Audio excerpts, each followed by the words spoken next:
her 20th anniversary year feels like a good time to remember, all the good things about her. And shocking allegations about Princess Diana's death. Authorities now reviewing the new and sensational claim that she was actually murdered by the British government. I can't remember anybody except the Queen being there. Breaking today, the British monarchy fights back. For decades, Princess Diana's legacy has remained one of the royal family's most sensitive subjects. But few expected the latest twist, a reported transfer of one of her most private estates into Prince William's hands. What should have been a quiet family matter has instead sparked whispers of outrage, with claims that members of Camilla's family are anything but pleased. Why has this inheritance ignited such bitter tensions? And what explosive disagreements are unfolding behind palace walls as Diana's memory once again becomes the center of royal drama? But why would Camilla's family be furious over William's actions? Let us know your thoughts in the comments below. To help us create more videos and uncover the latest royal drama, please subscribe. Diana's hidden letter changes everything.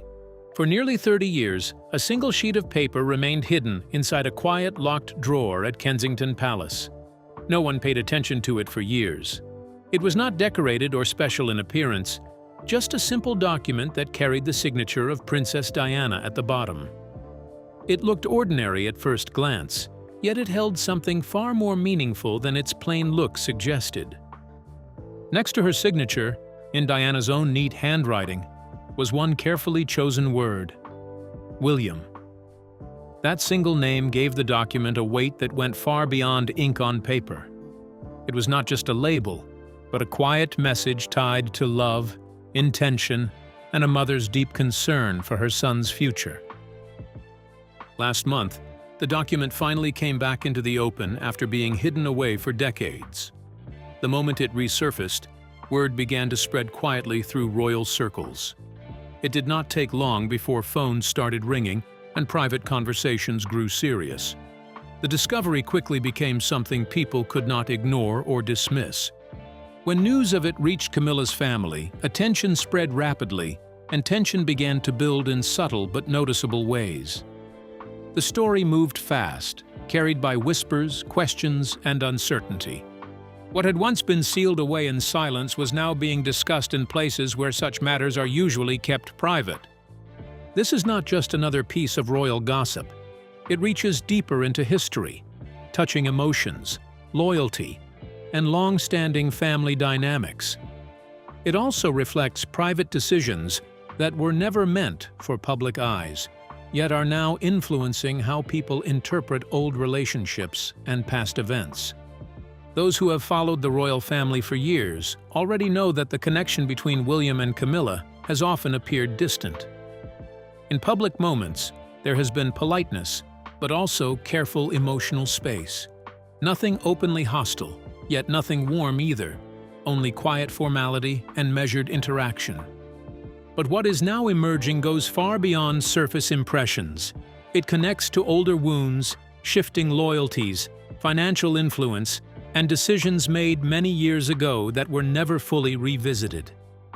At the center of it all is a promise tied to Diana herself, one that William is said to have carried with him for a long time.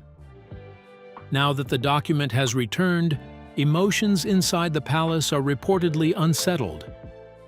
Conversations that were once closed are quietly reopening.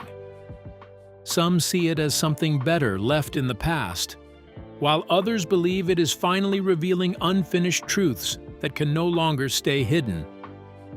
Behind palace doors, reactions remain controlled but deeply thoughtful. Officials and close observers are carefully weighing what this could mean moving forward. Silence in public does not mean calm inside. Instead, there is watchfulness, caution, and anticipation of what may come next. While no official comments have been made, the atmosphere is described as tense and uncertain.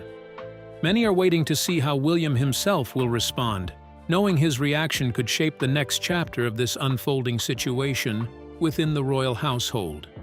Whatever happens next, it is clear this is not simply about a forgotten paper. It is about memory, meaning, and decisions that continue to echo through time. It reflects how private choices can resurface years later, changing how people understand loyalty, family ties, and responsibility, even under constant public attention and deep historical emotional consequences.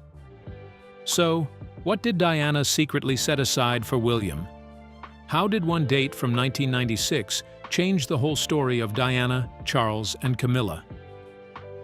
Let's delve into the details of how it all began, with the love triangle of the century.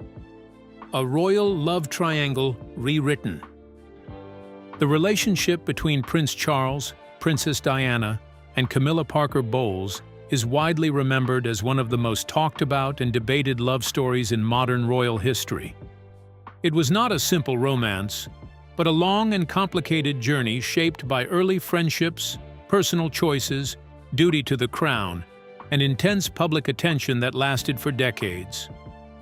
Prince Charles and Camilla first met in the early 1970s. They quickly formed a warm and comfortable bond, and many close to them believed there was a strong emotional connection between them. However, life took them in different directions, and Camilla later married Andrew Parker Bowles. Even so, the connection between Charles and Camilla never fully disappeared from discussion in royal circles. In 1977, Charles met Lady Diana Spencer. At the time, Diana was young and seen as gentle, kind, and suitable for royal life. Their relationship developed quickly, and by 1981 they were engaged. The engagement and wedding were followed closely by the public, who saw them as a fairy tale couple. However, beneath the public excitement, there were already early signs of emotional distance. Diana later felt uneasy about Charles's lingering attachment to Camilla. One widely discussed moment was when Diana discovered a bracelet linked to Camilla, which raised her concerns even before the wedding took place. After their grand wedding in 1981, the marriage between Charles and Diana gradually became strained. At first, they tried to adjust to royal duties and family expectations, but their differences became more obvious over time. Throughout the 1980s, their emotional gap grew wider. Diana often felt isolated within royal life, while Charles remained deeply connected to his own long-standing feelings and friendships. By the early 1990s, the marriage had clearly broken down. Public attention increased, and private struggles became widely discussed in the media. In a famous BBC interview in 1995, Diana referred to the presence of another woman in her marriage, which many understood as a reference to Camilla. This moment confirmed what many had already suspected. During the same period, Charles and Camilla's relationship reportedly continued or restarted, becoming more visible and widely known. This situation created intense public pressure and placed all three individuals under constant media attention. The strain eventually led to the separation of Charles and Diana in 1992, followed by their official divorce in 1996. After Diana's tragic death in 1997, public emotions were deeply mixed, and the royal family faced global sympathy as well as criticism. In the years that followed, Charles and Camilla slowly returned to public life as a couple. Their long relationship finally became official when they married in 2005, marking a turning point after years of controversy and struggle. Decades later, their union became fully accepted within the royal institution. With Charles becoming king, Camilla took on the role of Queen Consort and later Queen Camilla at the 2023 coronation. What once seemed like a disputed and difficult relationship eventually became part of royal history, changing how people view love, duty, and endurance within the monarchy. Could her experience in her marriage be the reason why she left the letter for William? How was Diana able to gain the sympathy of the public during those days? Let's dive into the details of how Diana became the people's princess. The compassionate heart of Diana. Princess Diana earned the lasting title People's Princess because she changed what it meant to be a royal by bringing compassion, warmth, and real human care into her public life.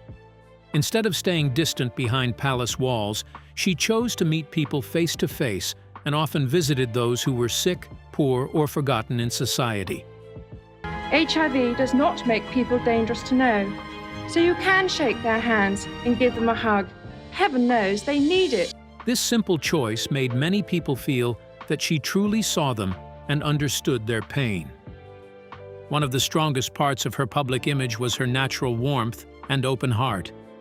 She smiled easily, spoke gently, and was not afraid to show emotion in public, which made her different from the more formal and distant royal-style people we're used to. Because of this, many people around the world felt she was more like a friend or caring mother figure than a faraway royal person. She made the monarchy feel closer and more human. Her humanitarian work added even more depth to her reputation. She supported many causes, including hospitals, homeless shelters, children in need, and people living with serious illnesses. One of her most powerful acts was her work with people affected by HIV and AIDS at a time when fear and misunderstanding were very common. By visiting patients and shaking their hands without gloves, she helped break harmful stigma and showed that kindness should never be limited by fear. Her simple actions changed how many people around the world thought about the disease. Even after her separation from Prince Charles, she continued her charity work with strong dedication. She did not limit herself to formal donations or speeches, but physically went into hospitals, shelters, and community centers to meet people directly. This hands-on approach made her work feel real and personal, not distant or symbolic. People could see her care through her presence and actions, which increased their trust and admiration for her. Diana also became a global fashion icon, admired for her style and elegance. However, her clothing was not only about beauty, but also about message and meaning. She often used her public image to draw attention to important causes she supported. Through this blend of style and service, she became one of the most recognized and loved figures in the world. People did not only see her as beautiful, but also as meaningful and purpose-driven. When she passed away, the world reacted with deep sadness. Millions of people across different countries mourned her loss, showing how deeply she had touched their lives in personal ways. The huge public grief showed that her influence went far beyond royal duties. She had built real emotional connections with ordinary people everywhere. She remains remembered with love, always deeply. Did Diana's death really pave way for Camilla's entry into the royal palace? How did it happen? Let's dig into the details of Camilla's entry into the royal family through her marriage to Prince Charles. Camilla's journey into royal life. In 2005, a major moment in modern British royal history took place when Camilla Parker Bowles officially joined the royal family through her marriage to the then Prince of Wales, now King Charles III. Their relationship had already lasted for many years, marked by public attention, debate, and personal challenges. On 10th of February 2005, their engagement was formally announced, confirming that their long private connection would finally become a public royal union. Because both Camilla and Charles had been married before, their wedding required careful legal, religious, and public consideration. As the future head of the Church of England, Charles's decision to marry a divorced woman was sensitive and widely discussed. However, after review and approval from Queen Elizabeth II, government authorities, and senior church leaders, the plan was accepted. While public opinion was divided, some supportive and others critical, the institution itself moved forward with the marriage arrangements. The wedding was first planned for the 8th of April 2005 at Windsor Castle. The plan included a civil ceremony, followed by a religious blessing at St. George's Chapel, Windsor Castle. However, legal complications regarding holding a civil ceremony inside the castle led to a change. The couple instead held their civil marriage on the 9th of April 2005 at Windsor Guildhall. The ceremony itself was kept simple and private compared to traditional royal weddings. Only close family members and selected guests attended. Among those present were Charles's sons, Prince William and Prince Harry, as well as Camilla's son, Tom Parker Bowles, who served as witnesses. After the civil ceremony, the couple attended a religious service of prayer and dedication at St. George's Chapel. This service was attended by Queen Elizabeth II and Prince Philip, who later hosted a reception at Windsor Castle. After the wedding, Camilla legally became Her Royal Highness the Princess of Wales, as she was now the wife of the Prince of Wales. However, because of the strong public emotional connection to the late Princess Diana and the sensitivity surrounding that title, she chose not to use it publicly. Instead, she adopted the title Duchess of Cornwall, which became her main public identity for many years. Through this marriage, Camilla formally entered the royal household and began a long transition from a controversial public figure into a respected senior royal. Over time, her role expanded through steady public service, official duties, and growing acceptance. Eventually, this journey led her to become Queen Consort and now Queen Camilla, marking a full transformation within the modern history of the British monarchy. Could these be the reason behind William's decisive move immediately he took control? What exactly did he do? Let's take a look at how William steps into his own power. William's quiet power shift. Early in 2026, something important took place inside the royal system, but it passed almost without public attention. There were no cameras, no speeches, no official statements from the palace. Nothing that usually signals a major shift in royal affairs. Instead, it appeared quietly, buried deep inside the routine financial papers of the Duchy of Cornwall. Most people rarely pay attention to royal finances, so it helps to understand what this really means. The Duchy of Cornwall is not just land, it is a massive private estate created to support the heir to the throne. It includes farms, villages, houses, forests, commercial buildings, and large stretches of countryside across England. Its value is estimated to be over £1 billion. When Queen Elizabeth II passed away and Charles became king, Prince William automatically stepped into control of this estate as the new Prince of Wales. For decades, King Charles had managed the duchy carefully, and even chose to pay income tax on its profits voluntarily, setting a public example of responsibility. Naturally, many assumed William would continue in the same style, and in some ways, he did. But what changed was not just management, it was independence. By taking full control, William was no longer financially dependent on the informal support system often described as the Bank of Dad. Instead, he now had direct authority over a vast private income that supports his household, Catherine, their official duties, and their 3 children. With that came a new level of freedom and responsibility. One of his earliest quiet decisions revealed a great deal about his direction. For nearly 20 years, a single designer had been closely involved in shaping interiors across royal properties connected to the estate. She selected everything from wallpaper and paint colors to curtains, furniture, and decorative details. Her name was Annabel Elliott. Annabel was not just a professional designer. She was also deeply connected to the royal family as Queen Camilla's older sister and longtime confidant. Over the years, she had remained a trusted presence in Camilla's personal circle, especially during the more difficult periods of her life before and after becoming queen. Because of this close relationship, her work within royal properties had long been seen as both professional and personal. Under King Charles's administration, her role remained steady and unquestioned. She was consistently engaged in design work across various estates, and everything continued smoothly. However, with William's arrival at the helm, the atmosphere began to shift. In one of his first administrative changes, he chose not to renew Annabel Elliott's involvement in new projects. There was no public explanation, no controversy, and no visible tension. Just a quiet removal of her name from the working list. Yet, according to royal observers familiar with internal movements, this adjustment was only the beginning.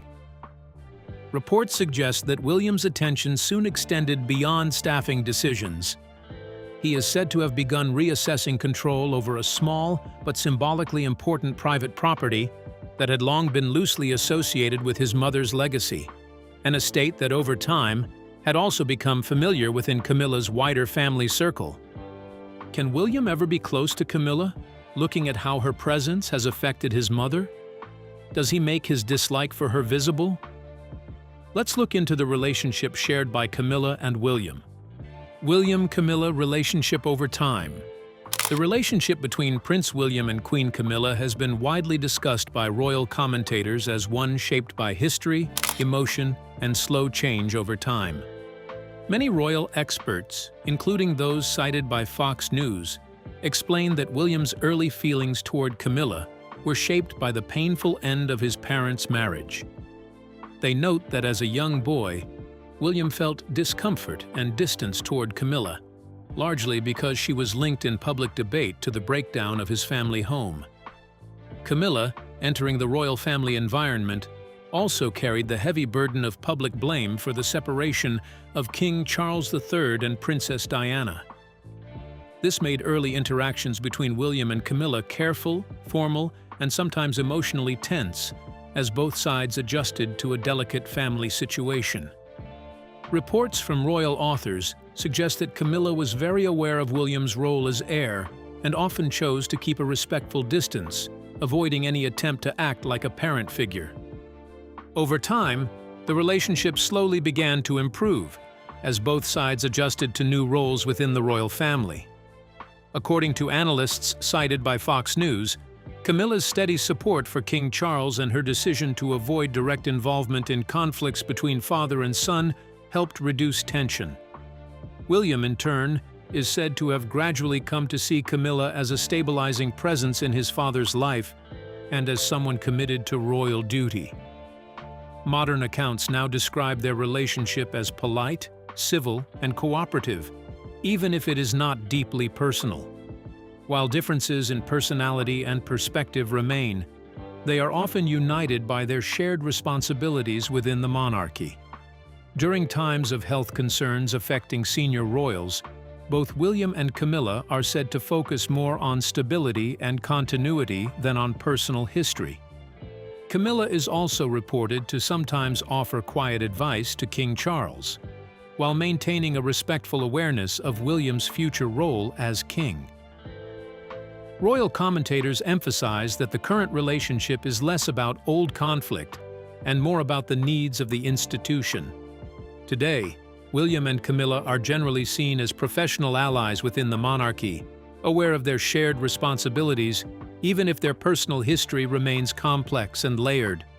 Over the years, public interest in their relationship has remained strong, as people continue to compare early tensions with the more stable tone seen today.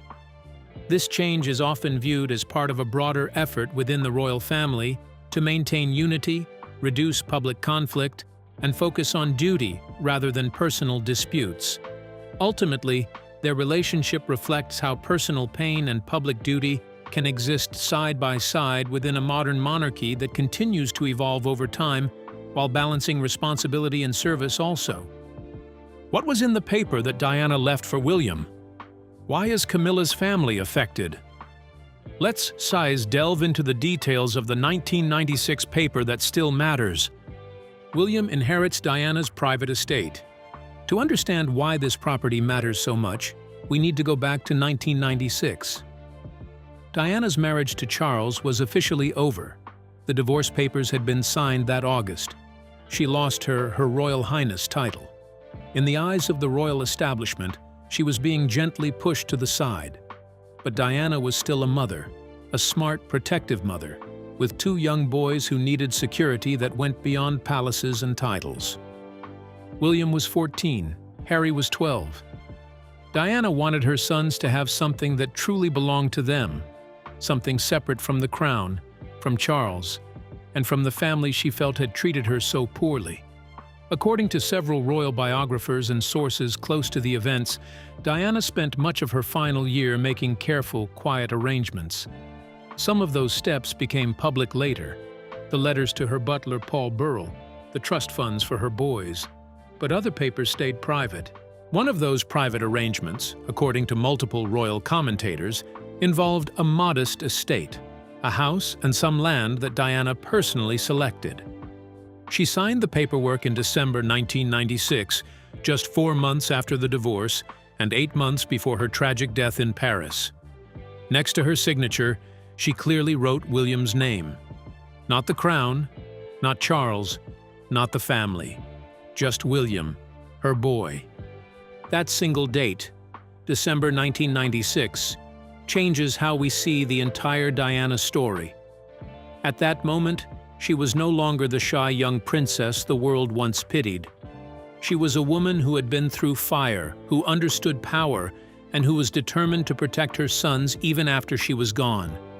She created something that could not easily be taken away or absorbed into the larger royal machine. After Diana died in 1997, the property went into a kind of quiet holding pattern. It was looked after through royal channels.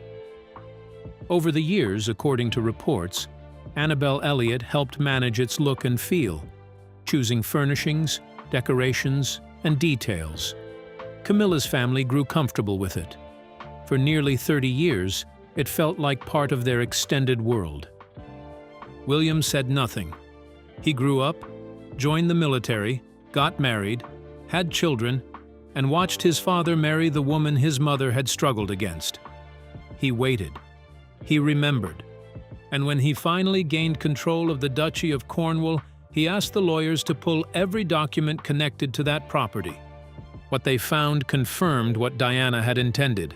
The paperwork named William directly. With the date and her signature clear, it was hard to challenge. William gave one simple instruction: honor it. The property was quietly transferred fully into his personal name, not as future king, not as Duke of Cornwall, but as William himself. How exactly did Camilla's family react? What in particular called for the reaction from tier end? Let's dive into the details of the panic call and Camilla's family reaction. William's move that shakes Camilla's camp. When the news of this decision reached Camilla's side of the family, the response was said to be instant and unsettled. According to reports circulating in royal commentary circles, Annabel Elliott, Camilla's sister, quickly picked up the phone and contacted a palace lawyer. It was not described as a calm or routine call. Instead, it carried urgency and concern, as she reportedly pressed to know whether anything could still be done to reverse or delay what had already been set in motion. The response she received, as shared by 2 royal commentators, was brief and firm. There was no room left for negotiation. The decision they suggested had already been finalized. In other words, it was done. For Annabel, who has long stood close to her sister through the many changes, pressures, and public storms of royal life, this news would likely have felt heavy. It was not just about paperwork or formal arrangements. It symbolized something deeper. The property in question was one she had been connected to for years through involvement in design and refinement, helping shape its look and feel over time. Yet, beneath all of that, there was always a quiet understanding that it was never fully a personal possession. It was tied to history, memory, and above all, to Diana's original intentions. With this new development, that connection to Diana's wishes now appears to have been brought sharply back into focus, and ownership or control has reportedly shifted in a clearer direction toward William. For Camilla, observers say the matter goes beyond property alone. It reflects a larger and more emotional reality within the royal family. William is not just a senior royal figure, he is the direct heir to the throne. As such, he stands in a position where influence over estates, finances, staff decisions, and long-term planning will increasingly fall under his direction once King Charles is no longer on the throne. Seen through that lens, this move is interpreted by some royal watchers as more than administrative. It is viewed as symbolic. By taking control of a piece connected to his mother's final wishes, William is understood by commentators to be quietly reinforcing a message that his mother's memory and experiences remain central to his sense of duty. Some observers believe this may not be an isolated decision.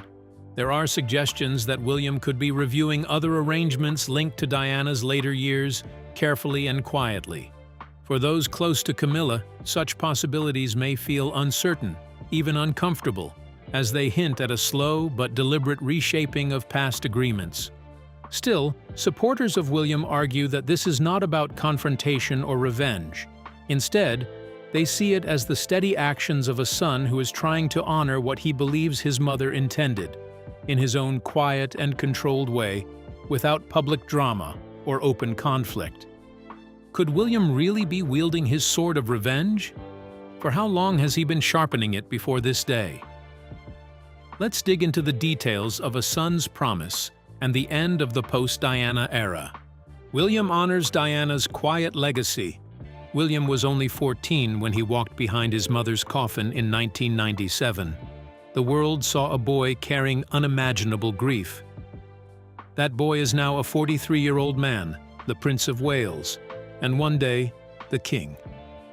With the Duchy of Cornwall under his control, and this personal property now clearly his, he is in a position to honor the mother who tried so hard to protect him. This story is not really about bricks and land. It is about a promise.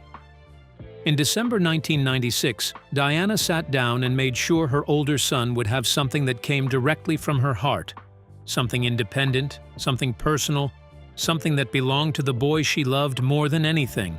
She signed it, dated it, and kept it safe. Then she was gone. For 28 years, that paper waited. William waited too. He grew into his role, built his own family with Catherine, and focused on service. But he never forgot. Now, as the future king, he is quietly making good on his mother's final wishes. The post-Diana era, the one where the family tried to move on and pretend everything was settled, feels like it is ending. Through her son, Diana's voice is still being heard. Camilla's family is learning a hard truth. Some things cannot be overwritten, no matter how many years pass or how carefully they are managed. William is not acting out of anger. He is acting out of love for the mother who tried to shield him. That quiet determination may define his future reign more than any public speech or grand event. The royal family has always been about continuity, tradition, and careful image.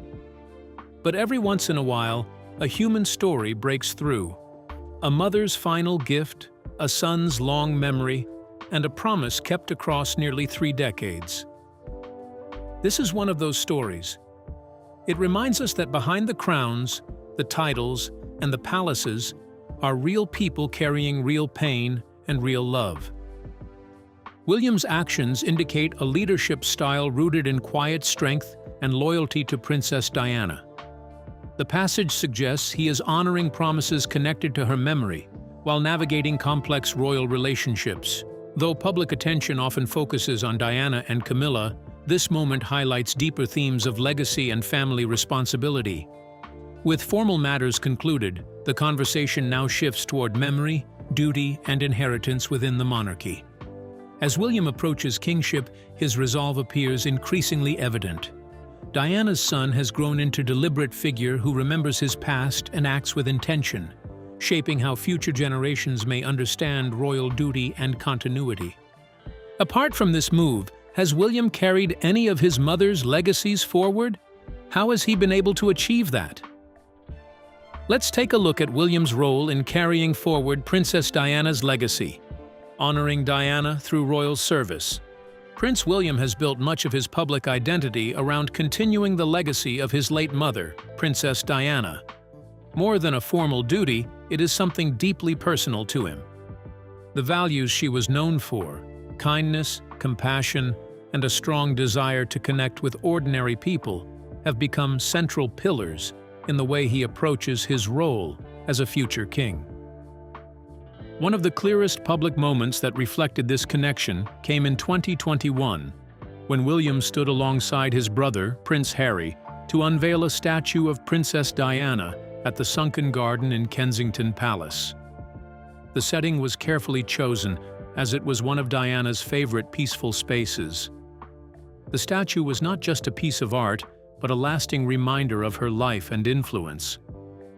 During the event, both brothers spoke warmly about her, describing her as a guiding force whose love, warmth, and strength still shape their lives even after her passing. Prince William honors Princess Diana through ongoing charitable work, especially causes supporting vulnerable people. As patron of the Passage charity, introduced by Diana in his childhood, he was deeply influenced by early visits. This shaped his belief that leadership requires empathy, human connection, and responsibility beyond formal duties. He also supports Child Bereavement UK, an organization that helps children and families deal with grief and emotional pain. This aligns closely with Diana's own concern for people going through difficult emotional experiences. Through this, William continues her mission of offering comfort and care to those who often feel unseen or forgotten. Another important way he keeps his mother's memory alive is through storytelling. In interviews and documentaries, he often speaks about Diana not only as a global figure, but as a loving and hands-on mother. He shares memories that show her as warm, playful, and deeply involved in raising her children with strong values and awareness of the world around them. Diana's presence is also quietly woven into William's personal and family life. He makes sure his children learn about their Granny Diana, sharing stories and keeping her memory alive within the home. In this way, her legacy continues into the next generation. In the end, William's tribute to his mother goes far beyond speeches or ceremonies. It is reflected in how he lives his daily life and carries out his responsibilities, with calm leadership, a focus on service, and a lasting commitment to the human-centered values that Princess Diana once represented. So, what do you think about William's shocking move? Do you really think Camilla's family deserves such treatment? We'd love to hear your opinions in the comments below. And don't forget to like and subscribe.